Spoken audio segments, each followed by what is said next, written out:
Welcome to the Trueface Podcast. I'm Robbie Engel, your host and just a guy trying to figure out life. We've all read and learned about the peace and the freedom that Jesus makes possible, but we struggle to experience it. We get stuck in our relationships with God and others, and we wonder, is this really all there is to it?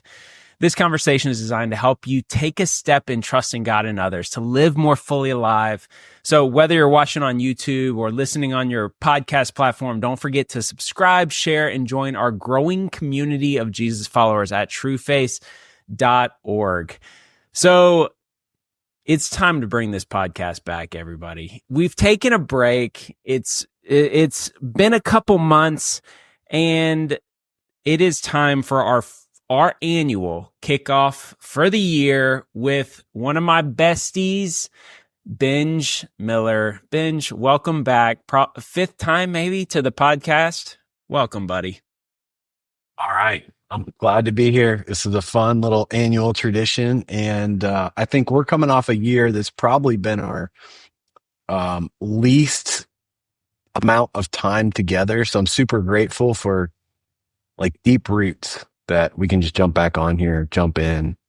I love that we have a relationship that when I'm going through something, it doesn't matter how long it's been since we've been connected.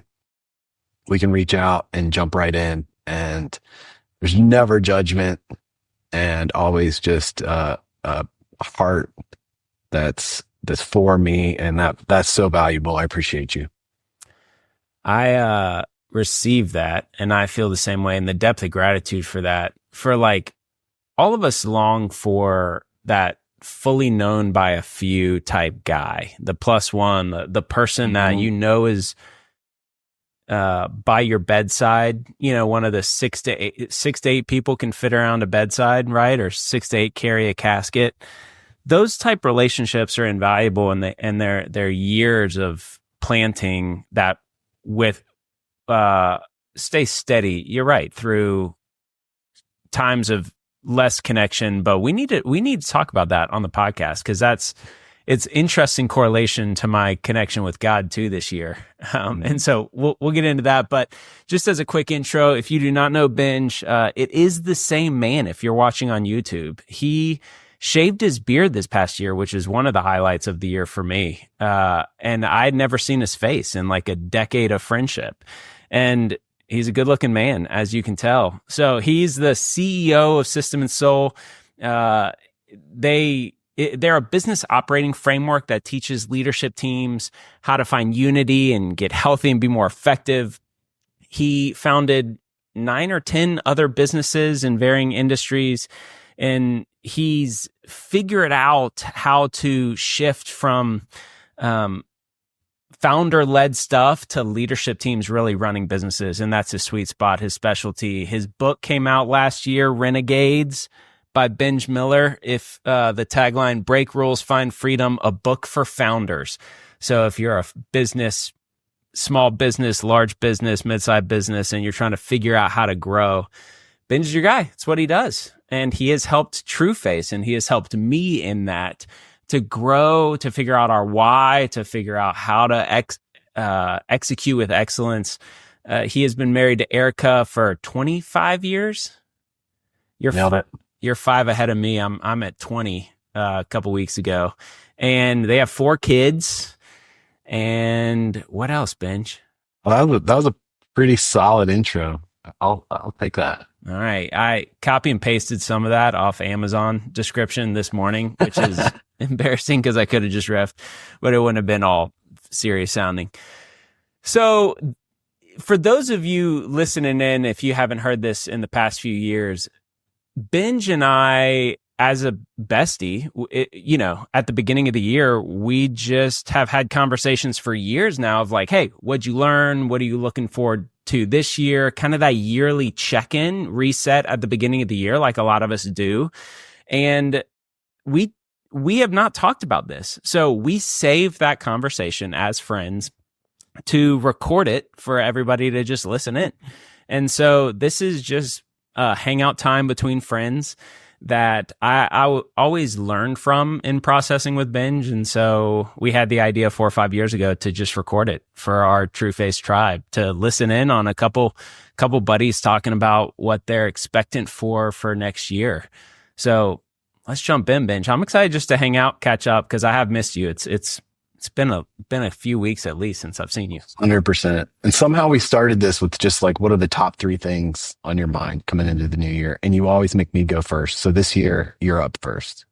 The top, whoa. I was not expecting to go first. I was going to make you go first. The top. Of course you were. So we started by saying the top 3 things that we're looking for. On our minds, on our hearts coming into the new year.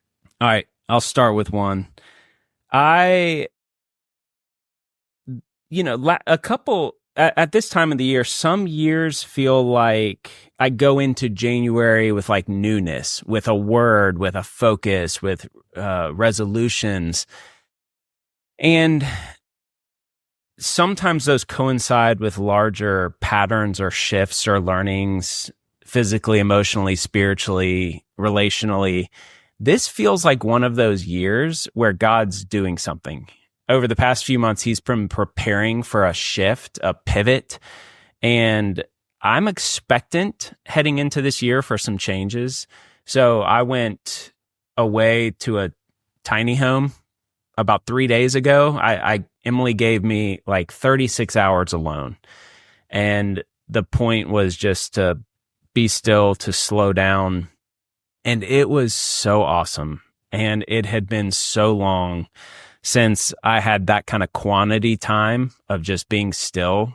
And so that is the thing that I'm most thirsty for, I'm most expectant of. And that's the thing I'm most looking forward to this year, that I've got to change my operating system compared to last year. And I think what that looks like is it's just the principle that that be still and know that I am God. I don't think I can know that he is God unless I'm still.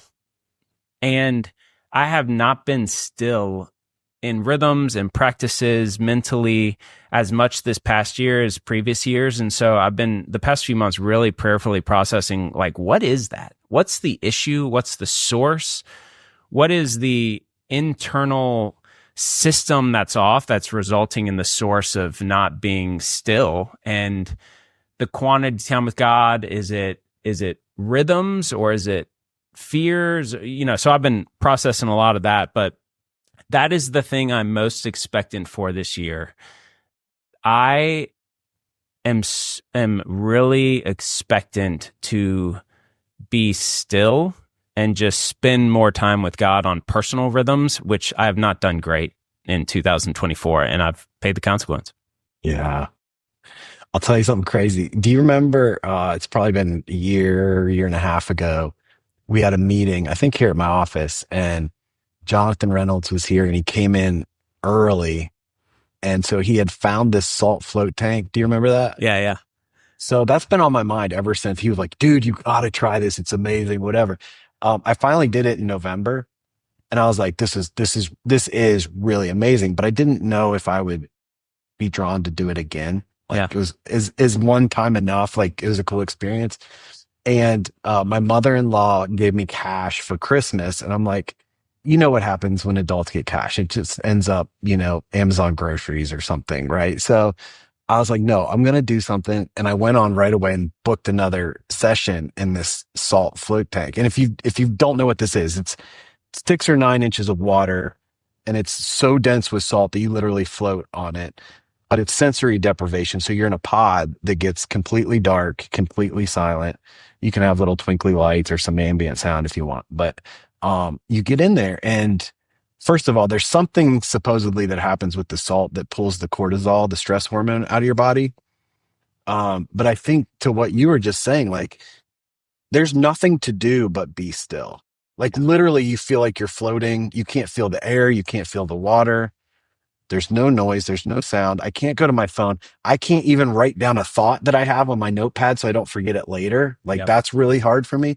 But the irony is, the minute I get in there, like, my mind's not ramping cycles of all my thoughts and ideas and whatever. And it's almost like I found this place that I am forced to be quiet and be still. And the almost zen-like feeling you have when you get out of there after being in that stillness for an hour and whatever's happening physiologically in the body is really amazing. So maybe that's my challenge to you, Robbie, is to go float a few times. I don't know if I told you, but I did the first float ever in September. Oh, you did? Yeah, Emily and I went to Greenville to the Weezer Blue Album tour. It was like, of course you did.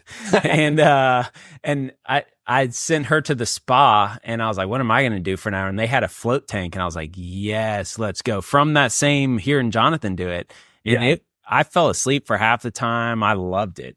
Did you have a similar experience from the both serenity and the way you come out feeling different? Yeah, there's something to that.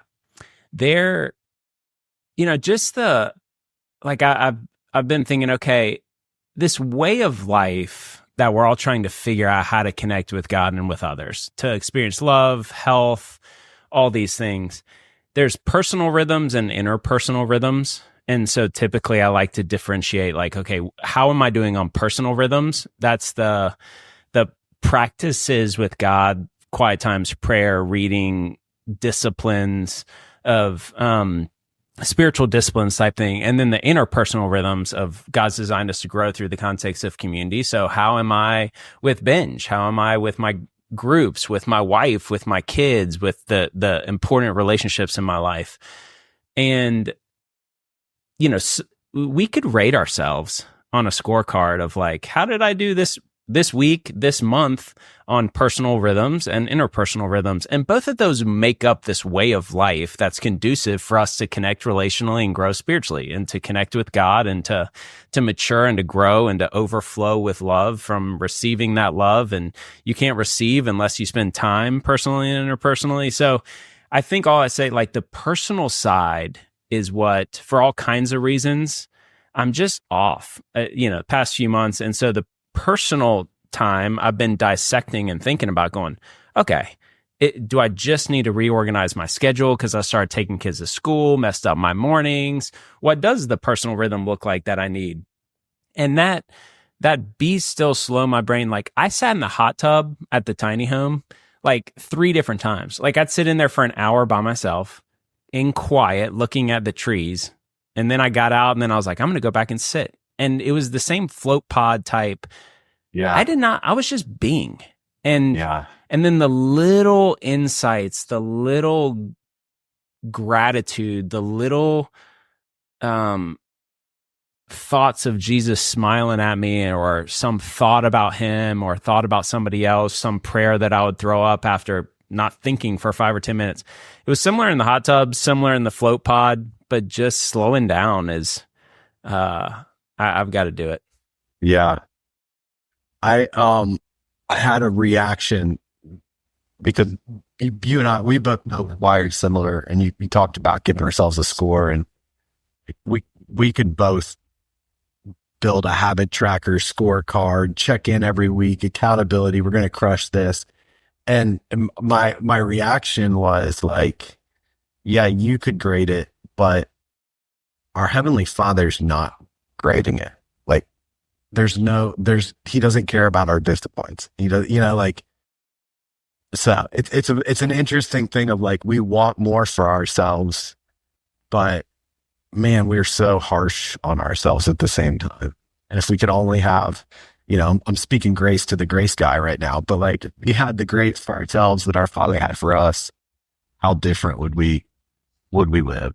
Yeah. So let's brainstorm that, because that is, how do we reconcile, like, I need to build in patterns that are conducive for the longings of my heart with such a light yoke, and knowing that it doesn't change anything. And with God and with you, like you said, this past year, we were not as good on our rhythms.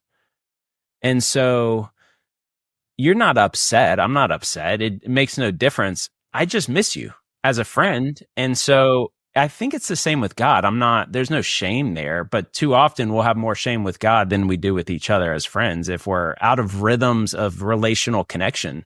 But that doesn't mean prioritizing and building systems around relational connection are bad, right? 100%. Um, we have to be intentional with the things that are important in our lives or they just don't happen. That's like the law of humanity.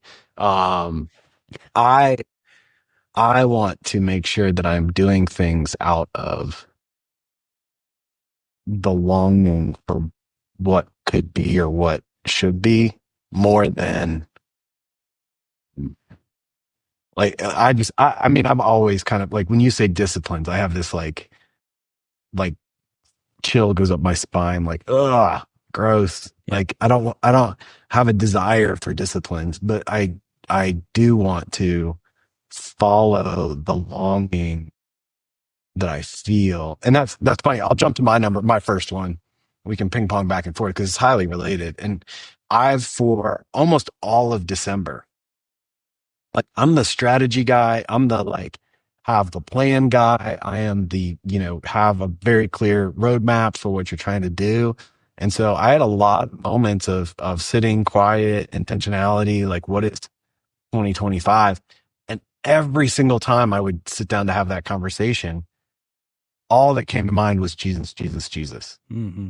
Whether I'm thinking about business, whether I'm thinking about my family, whether I'm thinking about my personal life, every time was just Jesus, Jesus, Jesus. And none of that led to okay,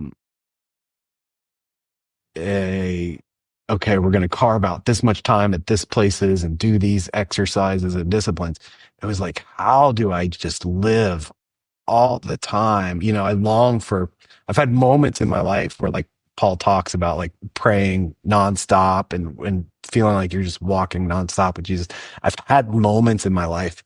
And I don't know if we're created to live like that all the time. That feels like the pinnacle, right? Kind of like, and maybe that is what we're growing into and maturing into, but that feels like the desire of the path that I want to be on.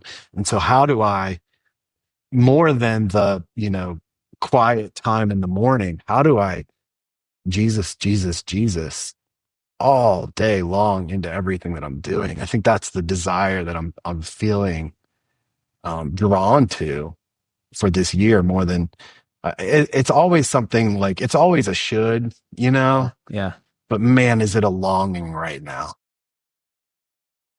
I wonder, like, I think the abiding. I'm reading Abide by Andrew Murray again. It's a 30-day devotional to start out the year. Emily and I are both going through it. We've done it a couple years and it's unbelievable. Like Andrew Murray is one of my favorite authors. Get the white version. It's from Nav Press if you're going to get it and check it out. It's really good. But this abiding life is what we're designed for, what's possible. But I think you abide in a continual awareness prayer of Jesus's presence in your life more now than you did 10 years ago. And isn't that the hope of maturity, that 10 years from now you will be more consistently connected in an abiding way 10 years from now than you are today? Absolutely. I think I want to jump 10 years this year. For sure. So in any relationship, I mean, what do we do? Discipline, you're right, is a word. I love in the path. We have a book on spiritual disciplines and we call them the gift. It's the chapter on the gifts. These are gifts. These are rhythms that are gifts because it's like, it's a gift to spend time with you. It's a gift to spend time with God. Now we call it a discipline because if we don't proactively pursue it, it's not going to happen. I remember a couple of years ago, I was talking about I needed to pursue Emily more. And you're like, there's one answer to whether this is going to happen or not. And I was like, what? And you're like, is it on your calendar? Because your calendar's going to, like, the patterns result in the longings and desires. Because I want Jesus as well in all of it. And I want the abiding overflow of just experiencing more of his peace and freedom. I just am realizing I cannot do, like, it doesn't happen if my rhythms don't reflect enough time with God to experience connection to God. I don't know. Yeah, I'm not arguing against the calendar, the discipline, any of that. I think what I want to make sure, like what feels important to me right now is to remember continuously remember the longing. So maybe the thing on the calendar for me is remember the longing, right? Like, and then what am I going to do with that comes out of that and comes out of the relationship. Because the minute that I try to air quotes do the thing, whatever the thing is, it's not relational anymore. Yeah. Like, and that's what's weird. That's what's different between, you and me, or me and Erica, or you and Emily, is like when we go do it, we're doing the relationship, but it's weird because it's not like this human presence that it can get really messed up. And now we're doing a study and learning, being intellectual instead of relational, or being disciplined instead of being relational, and all these things. And I'm not, none of that's bad, man. I'm just trying so hard to like, it's not the discipline. It's just Jesus. And how do I carry him into every session that I have with clients and every conversation that I'm having with my kids and all those things? So what does that look like when you, like, tomorrow, what do you hope you want to remember and be more, be reminded more frequently of the goodness of God and the presence of God in your life? So what is a hope, or what differentiates when you do that well versus not? What's some of the rhythms that are making a difference for you? That's kind of like the weird grace thing of where I'm at right now. I don't even want to try to judge what's good or bad or well. I just want, like, what do I need to do right now? Yeah. Like, like just be in the moment. Like, it is, I finally did. We'll get to this in a little bit, I'm sure. But like, I finally did. Once I got okay that the main thing was Jesus, Jesus, Jesus, I did have some other things that came, like, what does my year look like? Right. Right. But it wasn't until I was okay with the answer being Jesus, Jesus, Jesus, that opened the door to other things coming. And so when I look at like my personal roadmap for 2025, the number one thing on my current focus is Jesus, Jesus, Jesus. Yeah. And then I've got some other things right underneath it. But this roadmap's the thing that I use to recenter myself and reframe my days, my weeks, my months. So that's now number one, and it's going to live on there probably all year. Yeah, we are in a similar spot of longing. I tackled the lead, and you're tackling the lag indicator in that, because my realization in the focusing on the lead of being still is that I forget Jesus every 24 hours. Like, I wake up every day back to doing, what do I need to do today? Like, I seem to have a 24-hour memory of it is only Jesus, Jesus, Jesus. And therefore, too many days this year, I missed the abiding, humble reliance and therefore connection to Jesus, Jesus, Jesus. Yeah. And so when I look at that, it's just the principle of the lead indicators of Robbie. In that relationship, we haven't spent as much time. The rhythms are off, the daily practices are off, and it's going to be hard for you to remember it's not Robbie, Robbie, Robbie if you don't spend time with me, and if you're not still, and if you're not remembering. So when you're saying remember, I'm like, yeah, that's what I'm saying. Like, I can't remember unless I'm still in order to receive his love.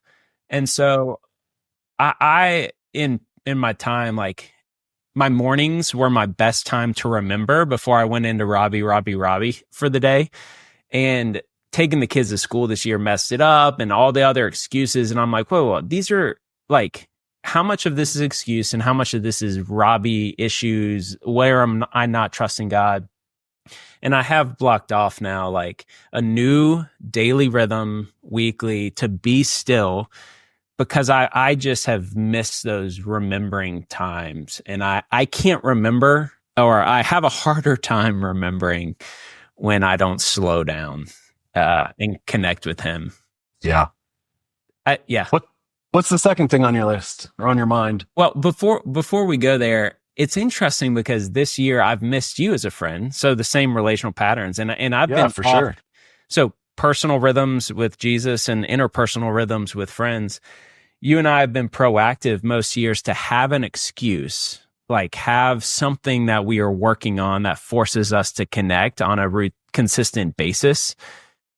And we didn't have that this year. And I'm like, oh yeah, we need to, and it's easy. Just like with Jesus, you go a while and it has no real impact. But if we play this movie forward, hashtag Binge Miller, one of your quotes for your family. Is that your family motto? It's one of our family values. Yeah. Family values. Play the movie forward, Robbie. Is, 4 years from now, if we had the same amount of reps as we did in 2024, we will have less connection and therefore less joy of the and fruit of our relationship. So what does our calendar look like? And what does it say our priorities are? I want my calendar to prioritize Jesus and you, Binge. That's what I'm saying.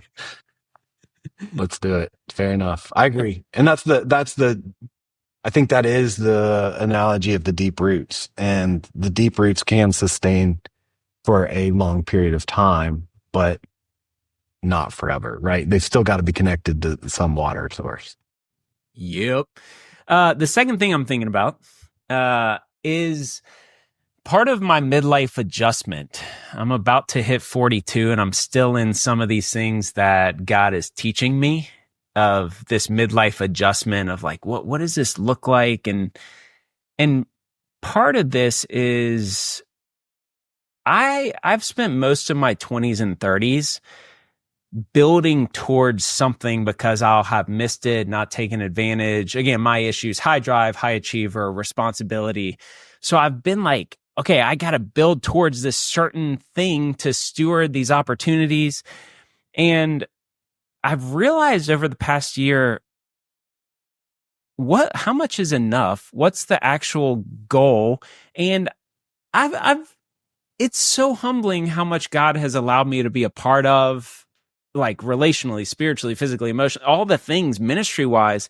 It's like, oh yeah, I'm 42 and this is like well beyond anything I ever dreamed of. So what am I like building towards? Like that's one of the source issues that I've been processing that's in the way of being still and present and gratitude. And I see the potential of tomorrow. You and I are visionaries, so we live in the potential of 3 to 5 years from now. And therefore we're not as present, and I've like been my whole life, Binge, as you know, I feel like I'm underachieving. And to everybody listening in, they're like, that's an internal issue. I don't think so, Robbie. But I feel like that because my bench line is what I see 5 years from now so clearly. Therefore, I'm behind and not there yet and underachieving. And part of what I hope for this year is going, no. I'm good. And I can play the movie forward. If I faithfully walk with Jesus, everything good he has brought to me.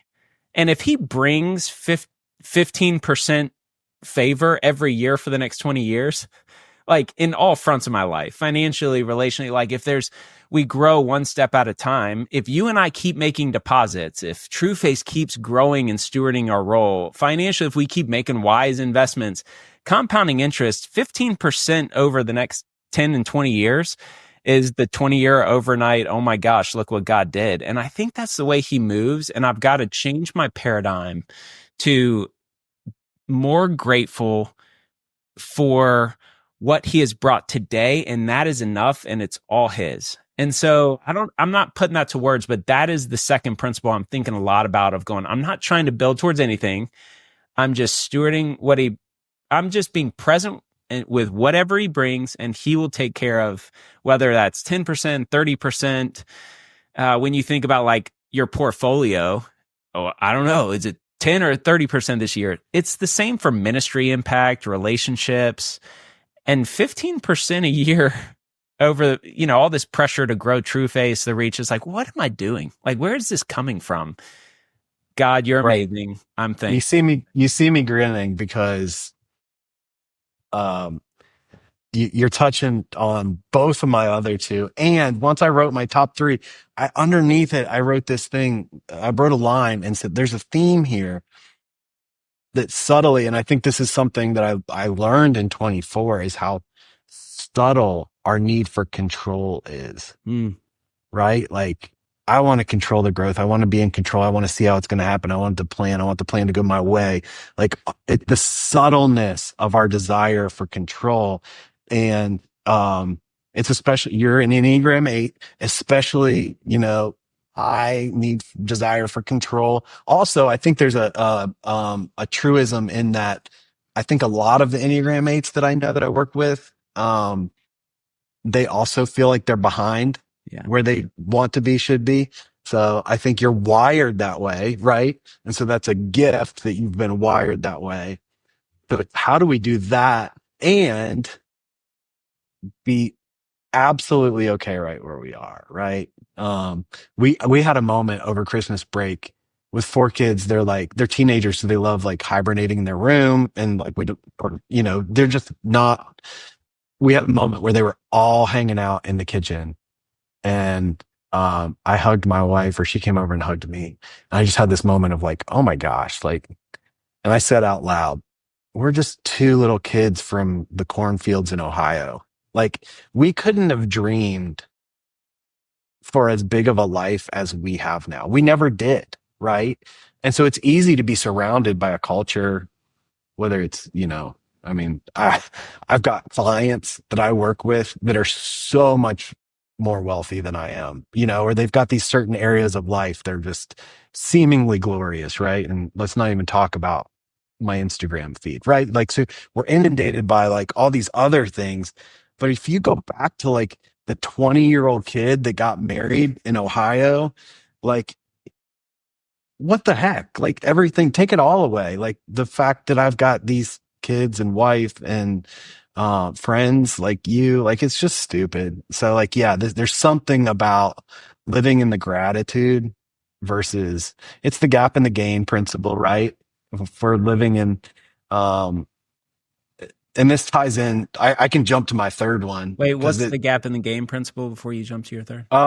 so it's 2 perspectives on where you are right now.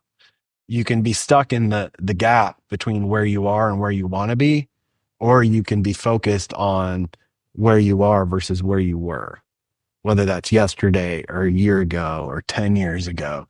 And most of the time, if we look at the gain, then we're sitting in a place just absolutely in awe and full of gratitude. And if we're sitting in the gap, then we're sitting in uncontentment and want and envy and lust and all these other things, right? So much of, and this is one of the things that I came into, just a worldview kind of perspective is that, almost everything that you observe in life can be put in a bucket of love or fear. Mm-hmm. God is love. The opposite, of love is not hate. It is fear. And so anytime there's fear, there's a lack of love, of trust in your heavenly Father. So my third, I'm going to jump to my third one, but the third one I wrote down was just this idea of expansion. Hmm. And, so I'll do a little more Enneagram. I hope I'm not annoying your true facers out there, but, I'm an Enneagram 5 by nature. So, scarcity has always been a battle of mine, and making sure that I manage my batteries, whether it's mostly energy, but financial, relational, all these other like subconscious batteries that I have. And so the way that I've dealt with that over the years and years and years is by having strong boundaries. What are the things that I won't do? What are the things that I say yes to, no to? It's been a boundary conversation. And in 2024, it shifted to realizing that, that whole thing, boundaries are a scarcity mindset where I've got a finite amount. My battery's only so big. And so boundaries are still good. I'm not going away from boundaries, but it's not, for me, it's not really about, um, any kind of balance or, even growth is so linear. It's still fixed. So how do we move to an expansion that when I spend my time with you on this podcast, it is also growing my capacity to go back to my family and be more energized and go down to the gym and do cardio and be filled with these kind of thoughts and conversations, right? So are the things that we're doing actually expanding ourselves? And that's where I think we get into abundance and love. And I don't even, am I explaining this at all, man? I feel like I'm rambling, but like I'm like passionate about it, this idea of like how do we just live in love and expand? And anytime we're coming up against those kind of negative feelings, like if we can identify and call out the fear that lies in it, and then be like, no, I'm not choosing fear in this situation, in this conversation. How many of how much I've grown in my um, relationship with my wife over the last year. And in retrospect, I can see all the ways that fear crept into my mind, into the conversation. And it was just an absolute killer and divider. And love brings unity, man. And so, but the key to that is casting out the fear.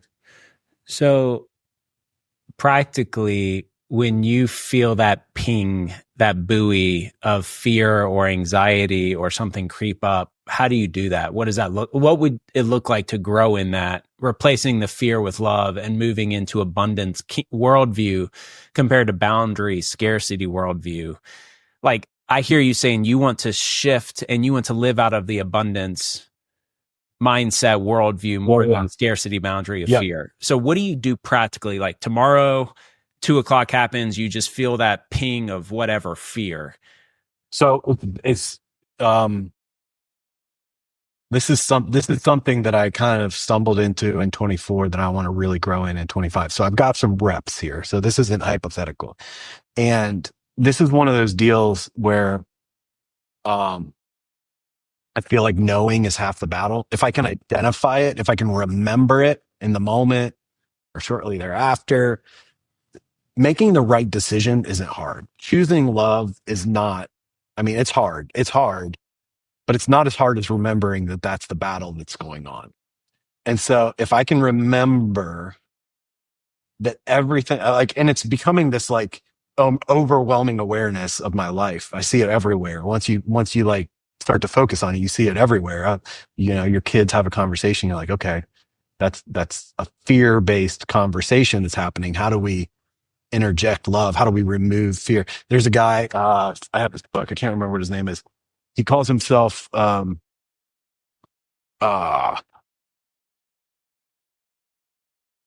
chief joy officer for his company. Yeah. I can find his book if you want, but he gives this analogy that his whole job is to act as the HVAC system or the building that they're in.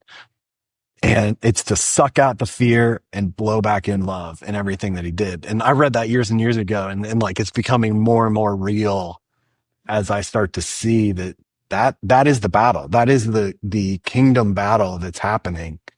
And it's a battle of love and fear. And, our mutual friend, Matt Mitchum, sees it as unity and separation, right? That's the entire battle of humanity that's going on. And so I love that he gave Matt that picture and me this picture and you another picture. But, and for me, it just means expansion. How do we expand? Love expands. So if we can be in the love and expansion game, that's super, super fun. And I don't even have to know what it looks like on the other end. There's not a goal there. It's like it goes back to the Jesus. If I'm experiencing this world and seeing the battle of love and fear and playing a role in that for myself and my family and everybody I come in. That's a fun game. And it feels like I'm on the team, the kingdom team doing it. Let it be so, God. I think you're a lot. It's interesting because a lot of this, what we're talking about, are principles of the kingdom life that we want to mature into. Yeah. It's the, what is this? Obedience in the same direction, the Peterson, whatever that book is, long obedience in the same direction. Like, as we continue to trust God every day, remember, be still, we spend more time in gratitude, we shift from fear to love, and we want more of that in the years ahead than the previous years. And I feel like 5 or 10 years ago when we had these conversations, it was so much more monetary goals, ministry goals, like specific goals, like I want to hit this, I want to achieve this. And just the nature of these conversations where it's like, we really don't care anymore, aside from anything of the peace and the freedom that Jesus provides. And therefore, we want to live in that kingdom worldview. We want to have less fear. We want, and I'm focused on the inputs because I'm in a stuck point in those things because of my inputs of being still and remembering Jesus, Jesus, Jesus instead of Robbie, Robbie, Robbie every day. Cause I have my ADD, I'll call it forgetfulness every 24 hours of his goodness and the gospel, that I just need reminders so that I spend more time in love and in trusting and receiving than earning, striving, correlated with fear.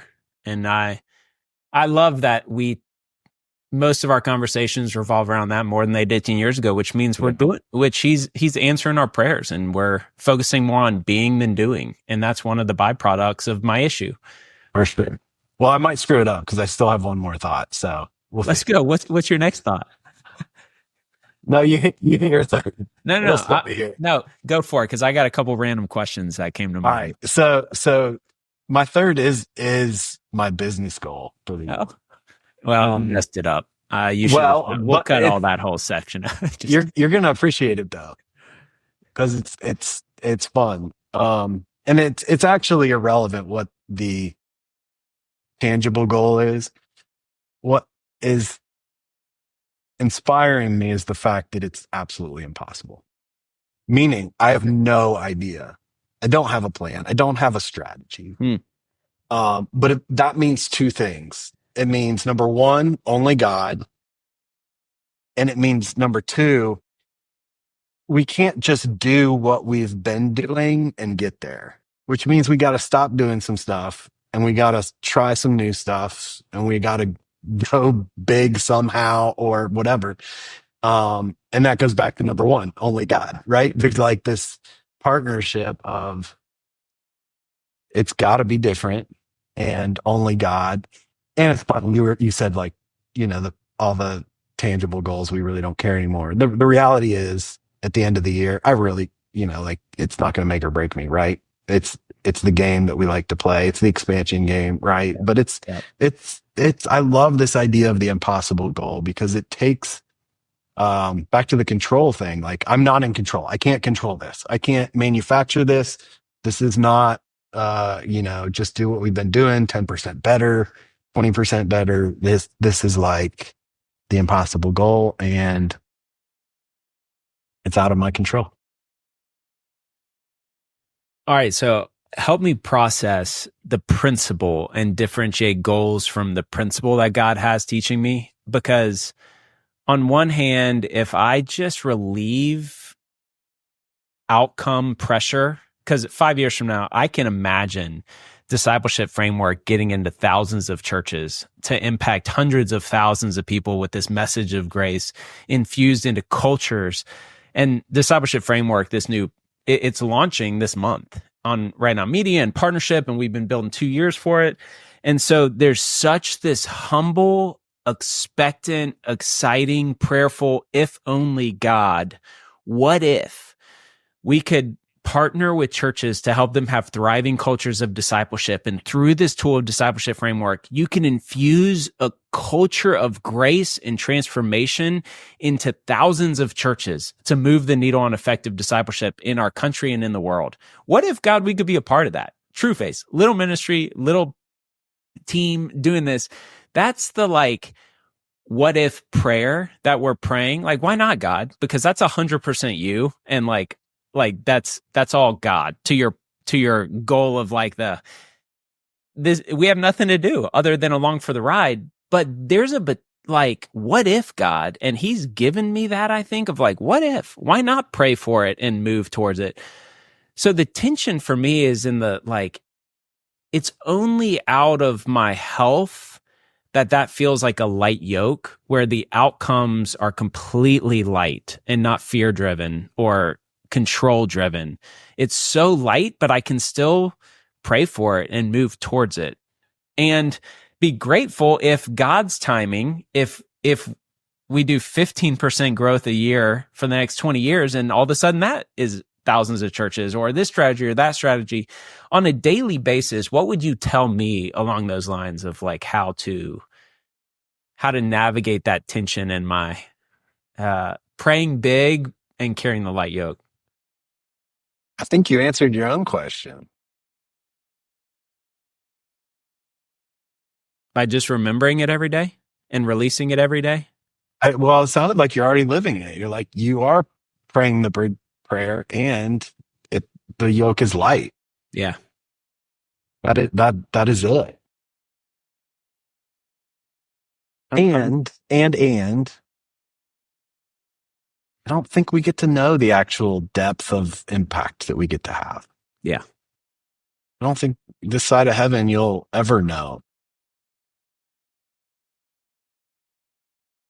So we should pray big for only God things. And your goal for your business is an only God goal. Yes. And out of your health, it will be a light yoke and fun. Yes. There's a breath prayer I've been doing. I've been reading this book by Bill Gaultier a second time because he's an 8 and he wrote it in Ministry Leader. And there's a breath prayer he provided. Just inhale in Jesus' name, exhale, not my strain, and it's just like a releasing. And then another one is I've been breath praying in my stillness times, like sitting in the hot tub.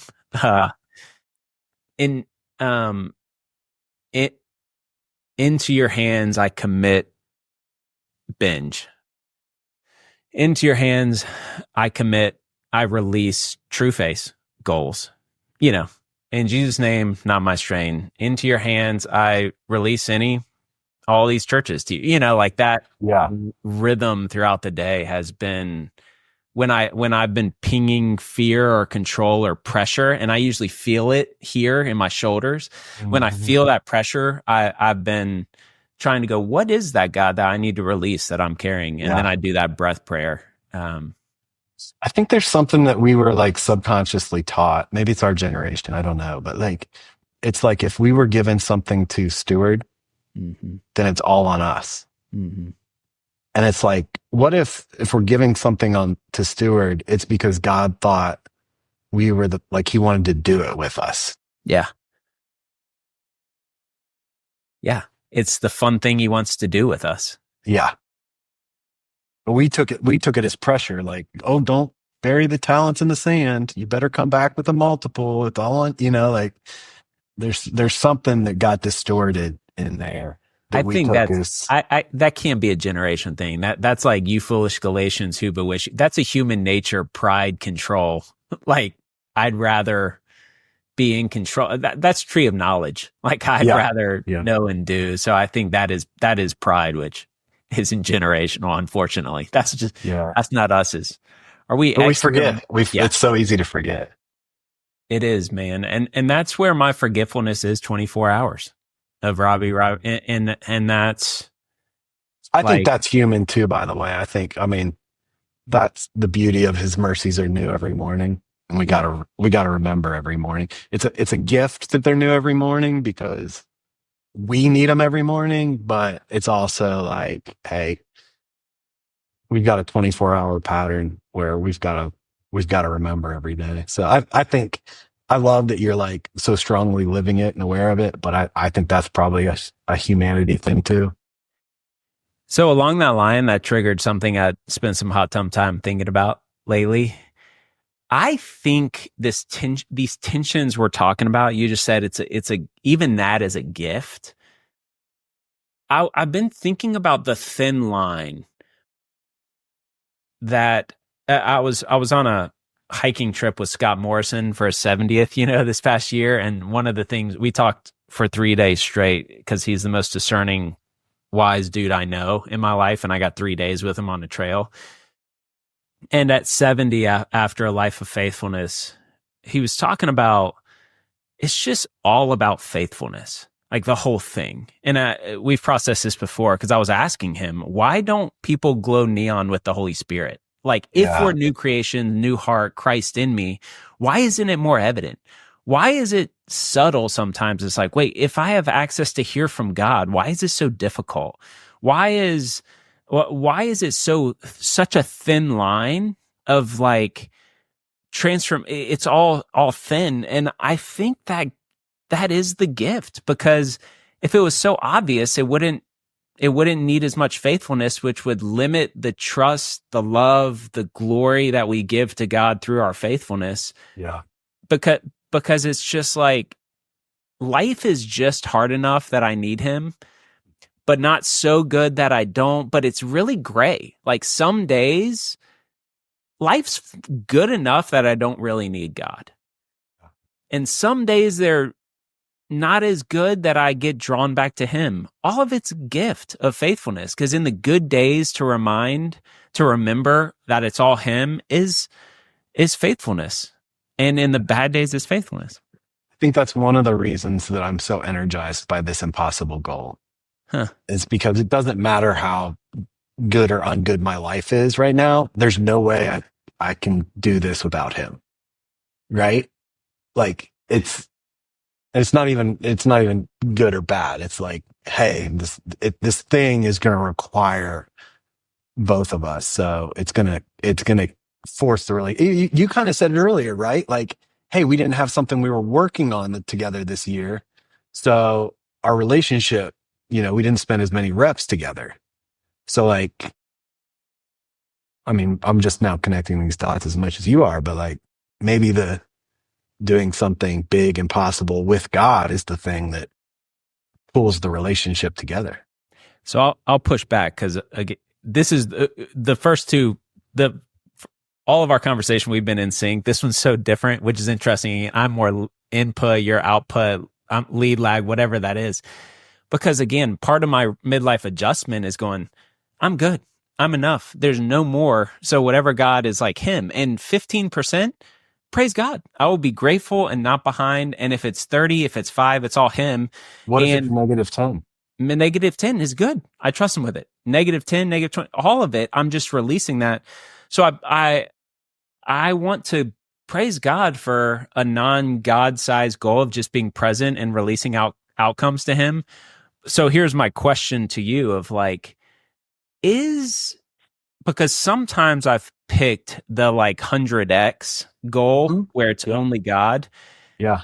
That is a subtle way to release the pressure. Because if it was 20% and I could do it, then there's a pressure there, which is all same rooted in the lie that the responsibility is mine.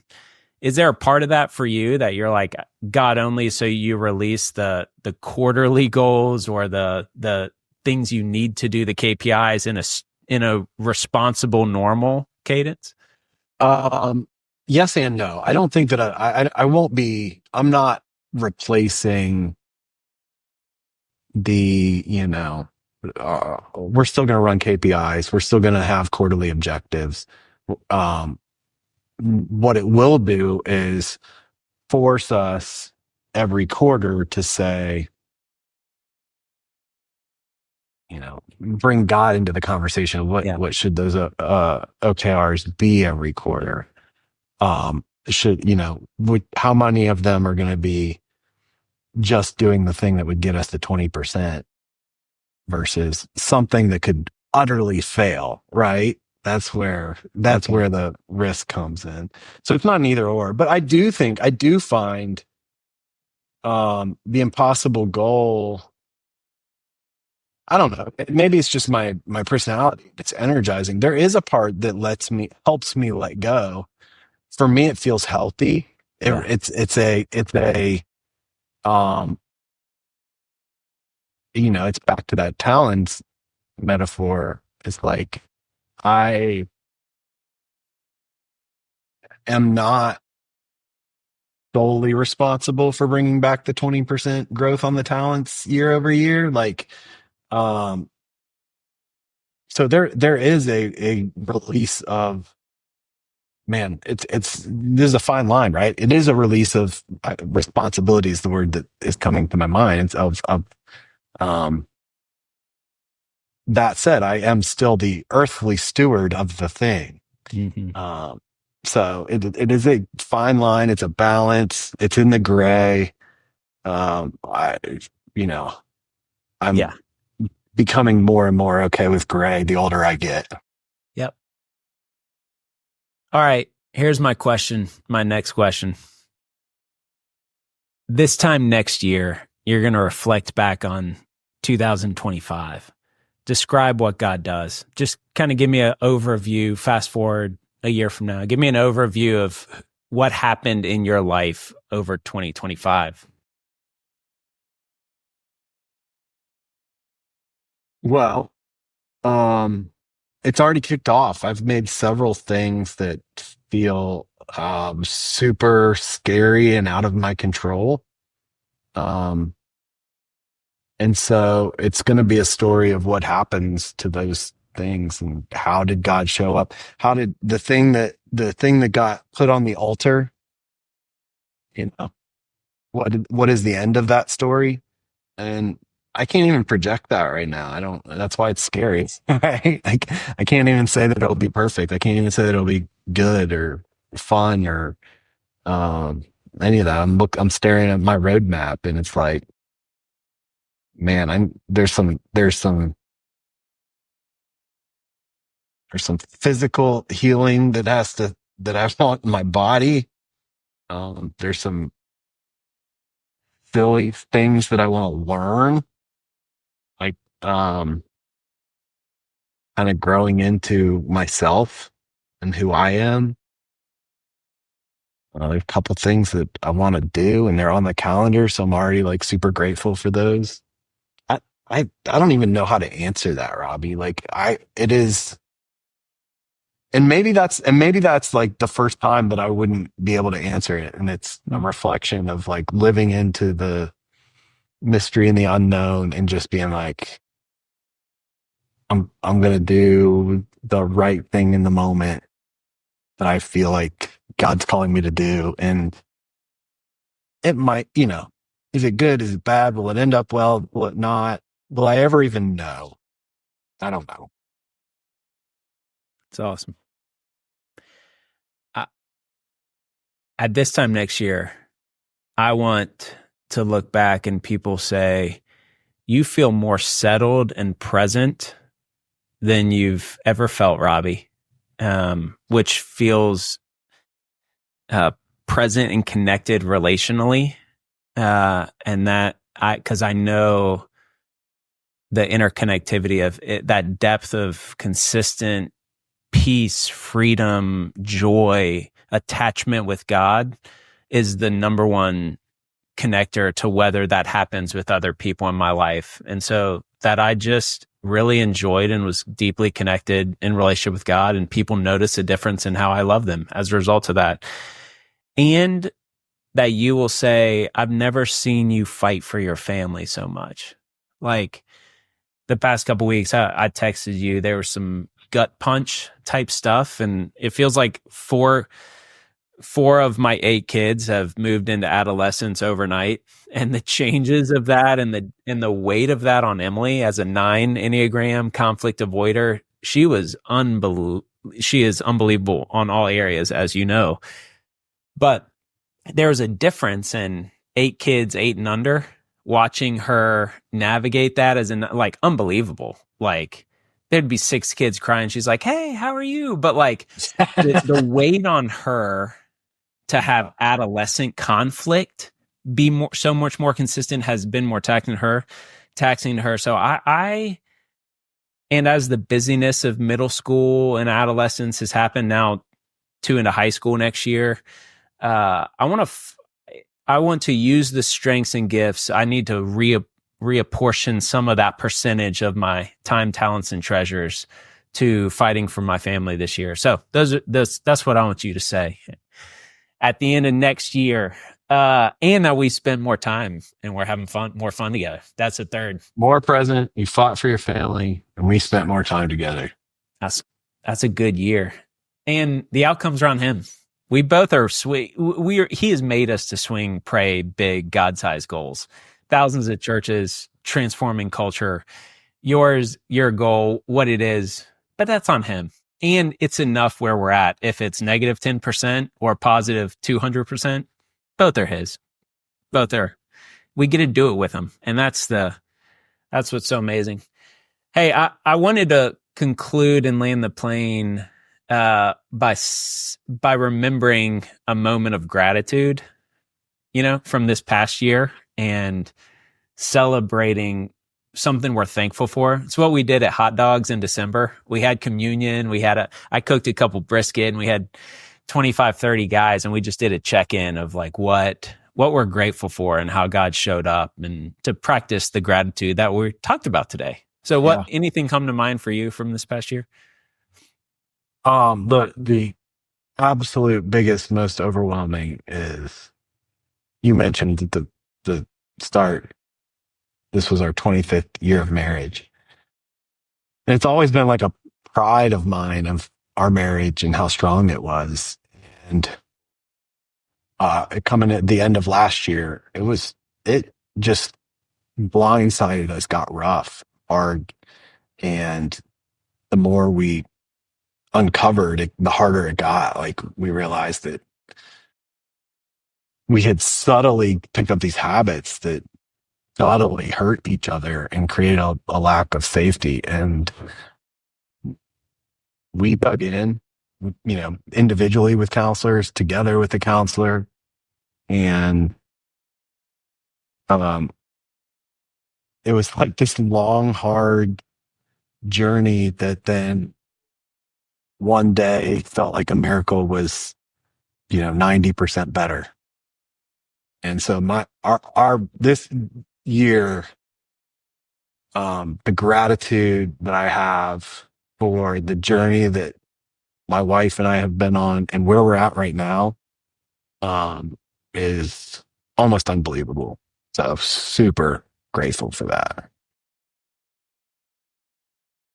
I am grateful for that as your friend. And I'm reminded of the principle that for years, you and we have prayed for breakthrough, like in that marriage in different ways. In both of our marriages, relationships is like, all right, God, like, what's that thing, that aha, that moment, that weekend, that question that pivots into breakthrough?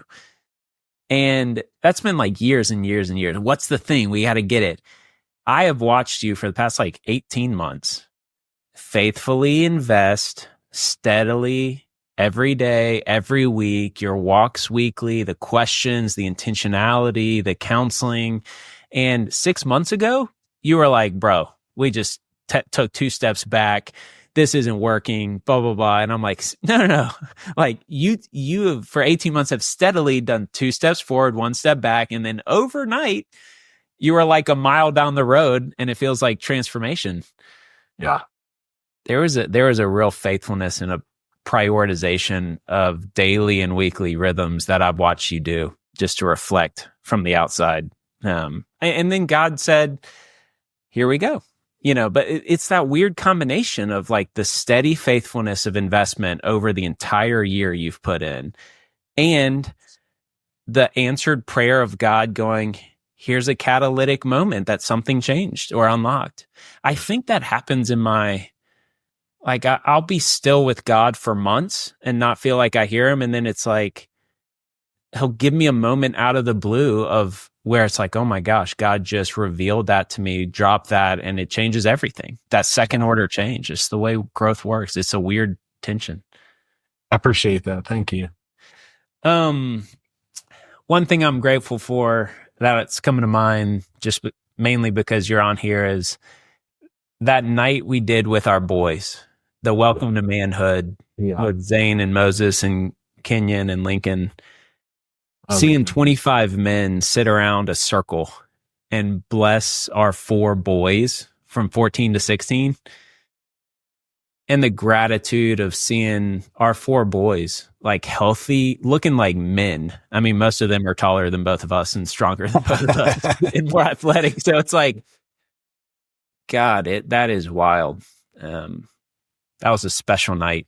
Anointing, praying for, blessing our guys, and the gratitude that we had 25 men who came to love our boys. Yeah, incredible, man. It was really special. All right. I'll see you in a few hours. Basketball game tonight with our families. All this talking about not hanging out, we get to have a podcast and an afternoon evening together. So how wonderful is that? We're starting on the right foot. Let's go. Trueface Tribe. Go check out Binge at bingemiller.co, systemandsoul.com. Buy Renegades. And if you're a company, ministry with 10 or more employees, get a System and Soul coach, and it will change your ministry, your business. It is worth it. Binge, I love you. I'll see you tonight. Man. Appreciate it. See you guys. See ya.